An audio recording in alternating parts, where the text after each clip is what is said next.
Толькі праз некалькі дзён яна зразумела, што ў гэтым будынку насамрэч нешта адбылося. Яна пісьменніца, і яна не магла пачаць працаваць раней, чым пасля марнавання гадзін за праглядам відэа на Ютубе і ў мабільных гульнях. Але цяпер яна магла сесці і неадкладна ўзяцца за працу. Сапраўды здавалася, што доктар па выдаленні хірургічным шляхам выдаліў яе прамаруджванне.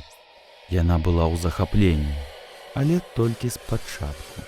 Неўзабаве яна зразумела, што нешта не так.